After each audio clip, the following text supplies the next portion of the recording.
राजनीतिक प्रतिशोध की भावना से तमाम विपक्षी नेताओं के पीछे देश के अधिकांश एजेंसियां लगाती है, लेकिन आतंकियों के पीछे ऐसा क्यों नहीं कर पाती? हर जगह चेक पॉइंट्स है, हर जगह आर्मी तैनात रहती है, सेना तैनात रहती है, फिर भी अगर इतनी बड़ी घटना हो जाती है तो किसी ना किसी को जिम्मेवारी। पुलवामा कांड जो हुआ था उसकी जांच का क्या हुआ? आप भी जानना चाहते हो, हम भी जानना चाहते हैं। पहलगाम में आतंकियों ने आकर यानी रकी की होगी, स्पॉट चुना होगा, ऐसे नहीं कि आते कि घुस गए होंगे। रेकी जरूर की होगी, स्पॉट चुना होगा, सरहद पार किए होंगे। सवाल है, कुछ बातें भी हैं। जम्मू कश्मीर के पहलगाम में आतंकी हमले में मारे गए नेवी के शहीद लेफ्टिनेंट विनय नरवाल की बहन सृष्टि ने कहा, विनय 1.5 घंटे तक यानी जिंदा था, लेकिन कोई मदद के लिए नहीं आया।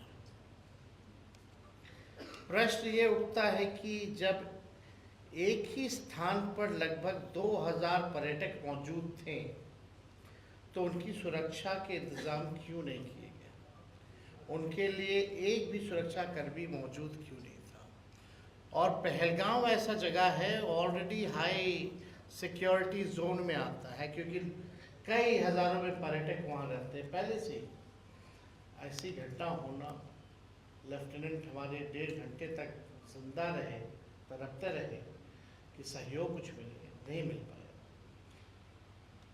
जबकि सरकार को ये पता था कि जम्मू कश्मीर में 2014 से अब तक 3982 आतंकी घटनाएं हुई हैं, जिनमें 413 आम लोगों की हत्या हुई है और 630 सुरक्षा बल के लोग शहीद हुए।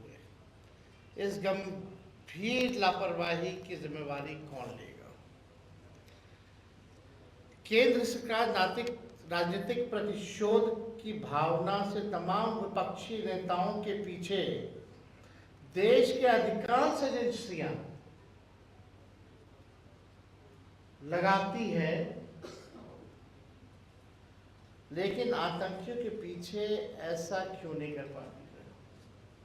हम लोगों के पीछे देश की सब एजेंसियां लगी रहती हैं, लेकिन इनके पीछे कौन सी एजेंसियां लगाई जा रही? अगर ये घटना हो रही है तो आपका इंटेलिजेंस क्या कर रहा है, सर्विलेंस क्या कर रहा है? आजकल टेक्नोलॉजी का जमाना है, यानी ये इंटेलिजेंस फेलियर ना,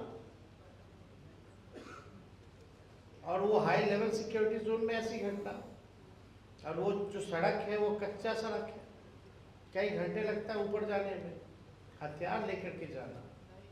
बल्कि हर जगह चेक पॉइंट्स है, हर जगह आर्मी तैनात रहती है, सेना तैनात रहती है, फिर भी अगर इतनी बड़ी घटना हो जाती है तो किसी ना किसी को जिम्मेवारी लेनी चाहिए। और विपक्षी नेताओं के पीछे आप लगा, ठीक है लगाए, लेकिन आतंकियों को तो रोकिए। पुलवामा कांड जो हुआ था उसकी जांच का क्या हुआ? आप भी जानना चाहते हो, हम भी जानना चाहते हैं। देश का हर एक नागरिक पुलवामा कांड में 200-300 RDX किलो 200-300 किलो RDX कैसे पहुंचा, और अब तक की सबसे बड़ी घटना मानी जाती है जिसमें हमारे कई जवान शहीद हो गए, उसकी जांच का क्या हुआ? देश का हर एक नागरिक, हर एक भारतीय ये जानना चाहता है उस जांच का क्या हुआ, कौन था उसका दोषी, लापरवाही कौन, किसका फेलियर था?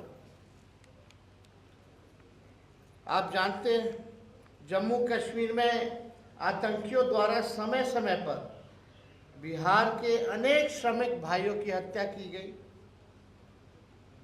अब सरकार बताए इसका जिम्मेदार कौन? आप देखते हुए जो हमारे बिहार से पलायन करके बाहर मजदूरी करने कई लोग गए, बिहारी भाई हमारे, उनकी भी मौतें हुई, तो आखिर उसकी जिम्मेवारी कौन लेगा? सरहद पार से आतंकी देश में आ रहे हैं, तो ये देश की सुरक्षा के साथ खिलवाड़ है।